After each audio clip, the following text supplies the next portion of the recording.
What's up, everyone? Got something a little offbeat for me. It's usually, tearing units apart and putting them back together, so to speak. Cough for us. Never gonna do it. Anyways, so this came out of a old Lennox central unit. This little AH. There you go. 2A230. So what is that? First shift, don't know what the L means. Eighth day, 1974. So, came out of central unit. A buddy of mine picked up some scrap from an HVAC guy. He had cut the condensing unit up, so I was like, yeah, whatever. Take a gamble on the ohms, or took a resistance of all the, the terminals. The ones common, I think, to run was only 0.9, which there's resistance, but you gotta, at the same time, the lines have been open for who knows how long. So that, moisture in there won't help anything. So, don't do this. Really don't. This is just me being lazy. It's grounded, grounded.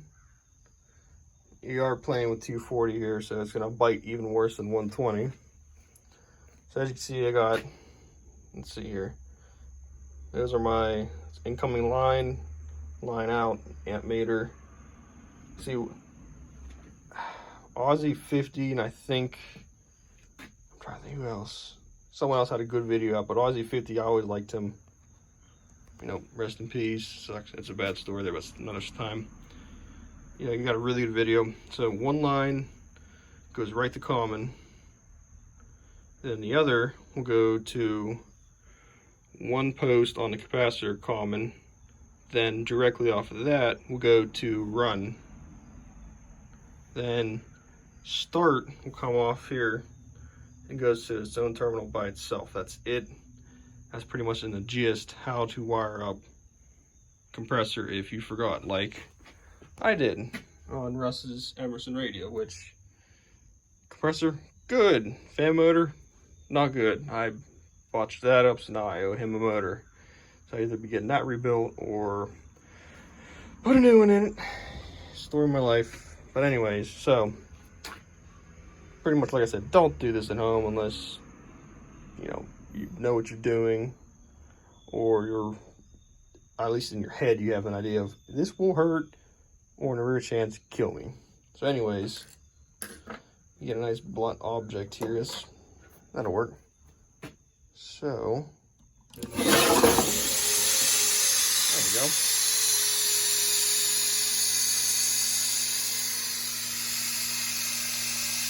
9 amps. He's running good. See how that start torque it got. See anything getting spit into the rag. Nothing moving air though.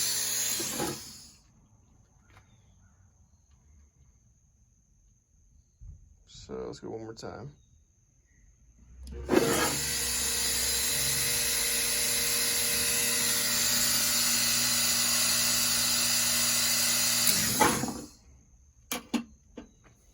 Yeah, I'd say it's probably a-okay. So what I'll probably do is take the discharge, bring it around, braze it onto the suction, since it already actually has a little fitting, already been, soldered on. Vac it, put, 30 pounds of nitrogen just for shits and giggles. And yeah, it will be a viable compressor, need be down the road. So, figured while I'm here, let's see here. This one I saved from a scrapyard, a little condensing unit. It's a true Bendix Westinghouse compressor, R12 and everything. So that's really cool. Haven't decided what I'm gonna do with it because condenser's pretty well mangled. The fan motor's probably good. I haven't tested the compressor. That receiver might actually fit in a window shaker. So I'll have to see if it has a soft plug in it. And if it doesn't, I might actually put it to use and part this out. Obviously, I'd save the fan motor, compressor, receiver. The condenser, you can see how the tubes are pretty well flattened. Yeah, it sucks, but better than it being scrapped. Who knows if it even runs. So, big Coca-Cola cooler. I don't feel like dragging it out. There she is. That one is actually my mom's, which I'm going to go through the cooling system, the wiring, make sure it's safe to use, reliable, la-da-da-da-da. Probably going to keep that one for a while. Russ's Emerson radio. It's one of those, it's time. It's been 5 years. For those of you that don't know, I've had this unit. It's his. I've been restoring it for him. It's going to look great, dude, when it's done. I just need to do it. Yeah. So, like I said, compressor, money. Fan motor, not money. So, I would be fixing that. Finish putting it back together. Cleaning it, because for whatever reason, all this crap comes down. Yeah. I'll wipe this off. A week later, it'll be back. Then here is the, I think, 53, 55, something like that. Weatherby RO. I need to do a little bit of work on the letters. I'm trying to get them better. I know I'm not gonna get perfect, but trying. I'm gonna try and see if I can add some, or not me, but get someone to weld some metal in here just to fill this. Since there's a good bit of air that'll be escaping past. Now paint the compressor up, go through the start relay, which I might try and piggyback and another relay just for a peace of mind, because I do want to use this next summer and so on and so forth. Did new break the coils once again, which I love these 50-ish era units when they used aluminum, which that actually has aluminum too on, yeah, both. And loops, look at that, 50 years old. Sure, I had to cut the bolts on pretty much everything, but it's still there. I can still work with that. It's great. There's the fan. Let's see here. Pretty much, you know, clean all this up, paint what needs painted. New gasket material so it's sealed. There's the base. The garage is a bit of a mess because I actually just got this bench, put it in, which is awesome. I love the fact that I got 3 lights, and you see how nice and well lit this is. I'm gonna put the mini fridge back under it. And sadly, my old Bryant boiler is finally getting replaced by me, because the story, well, not story, but the reality is I got an HVAC 10 years roughly after we bought the house. This thing ran at about 1.8 inches of water column on natural gas. Rule of thumb, you want 3.5. So what happens is it never actually got up to temp, and you can see how it just rotted from the inside out because it was turning itself into a condensing boiler, which an old cast iron boiler cannot do that. You need to get like 160-ish on your loop temp, so that way you know this is plenty hot enough to get, because look at this. That happens.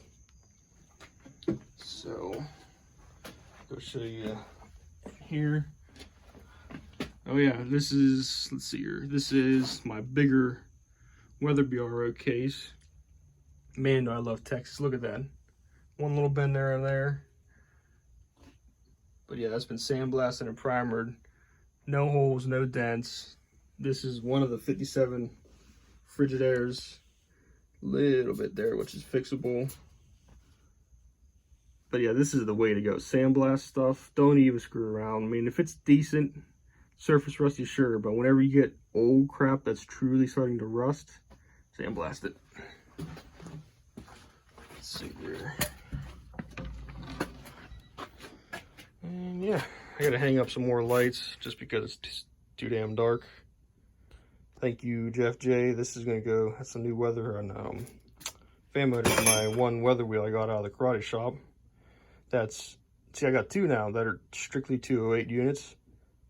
And oddly enough, the compressor was 230 208, and that one, it's a 10,000 BTU. That's a 208 230 original Federers motor, so that should, in theory, fit perfectly. Thank you again, Jeff. And yeah, it's not finished. So what I did here in hopes of getting the loop temp up is I got a 3-speed pump on a bridge circuit. So if anything, I can slow the pump down, make the boiler, at least get the boiler up to temp, and that way the fluid will be up to temp.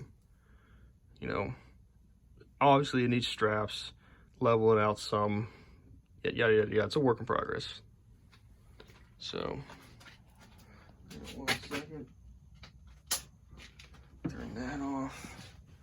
So yeah, current state of the union. So pretty much Coca-Cola cooler, do that every winter, get this done every winter, get that done every winter. Then the plan is I'm gonna take the big GM Frigidaire in my living room out and put the bigger weather bureau in there, because it cools great, don't get me wrong, it's too damn loud. It really is. It's more of a garage unit if you ask me.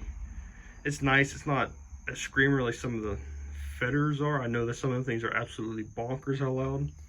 It's too loud, but the weather bureaus are really good runners and quiet, so all this junk needs to be done and hopefully gone.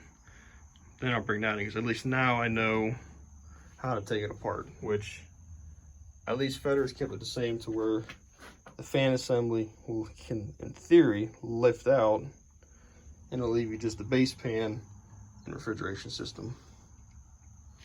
There's one more shot of that. Now the plate ain't perfect. I haven't buffed in a while, so I was learning again, but you can tell, I mean, it's been definitely in a motel atmosphere where it's been rubbed on hard. So, I mean, ain't perfect. But a little paint pen, you know, thank you, Mike Cossio. Hopefully I said your name right. Did, you know, did that white, red, blue, and white again in hopes of, let's see here. Yeah. Matching the control panel, which I thought about doing black, but I didn't think it really would show up good, so I just did it in white. I actually need to see. I'm gonna soak this in something, hopefully, to get these buttons a little bit freer. They seem a little sticky. You see how that one was? Anyhow. But yeah, nonetheless, that's it. Little update. See ya.